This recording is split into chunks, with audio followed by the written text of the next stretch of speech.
সবার তরফ থেকে আপনার সবার তরফ থেকে একটাই আমাদের প্রতিক্রিয়া, যখন আমাদের এই 12ই মেতে রায়টা ঘোষণা হয়েছিল, সমাজের কিছু মানুষরূপী, কিছু মানুষের অন্য রূপে ঘুরে বেড়ানো মানুষের কিছু দানবীয় উল্লাস দেখেছিলাম। প্রথম কথা হচ্ছে, সেই পিশাচের মতন মানুষদের আমাদের যে অপমান করেছিল তার একটা যোগ্য জবাব আমরা দিতে পেরেছিলাম। প্রতিনিয়ত আমাদেরকে রাস্তায় ঘাটে মাঠে ময়দানে স্কুল কলেজে যেখানে গিয়েছি, বাসে ট্রামে ট্রেনে, আমরা এমনভাবে অপদস্থ হয়েছি। চিরকাল শুনেছি 26,000 গেছে, 32,000 যাবে। একটা ভীষণ কথা বলছি, 26,000-এর রায় যেদিন বেরিয়েছিল তার পরের দিন আমি কোনো জায়গায় একটা নিউজ পেপার খুঁজে পাইনি।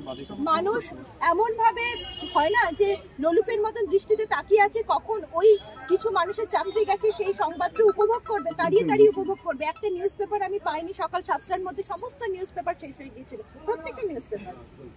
এবং একথা শুনেছিলাম 26,000 গেছে, 32,000 যাবে।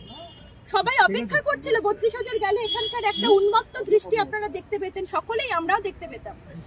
আর এসএসসি রায়ের সাথে সবসময় তুলনা তো সবসময় করা হচ্ছিলই। আজকের দিনে দাঁড়িয়ে বলতে পারি সমস্ত অপমানের জবাব, একদম যোগ্য জবাব আমরা দিতে পেরেছি। আমরা আইনি পথেই দিয়েছি, আমরা কোনো ধ্বংসাত্মক পথে কোনো কিছু ছিনিয়ে আনিনি।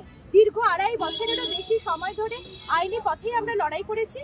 আজকের দিনে সেই লড়াইয়ের আমরা সুফল পেয়েছি, আমরা সঠিক সেটারই প্রমাণ পেয়েছি। সত্যমেব জয়তে, এটা আমাদেরই কথা। আমাদের সবসময় আমাদের এখানেই সর্বোচ্চ এটাই লেখা থাকে, এই কথা এখানে ধ্বনিত হয়, সত্যমেব জয়তে।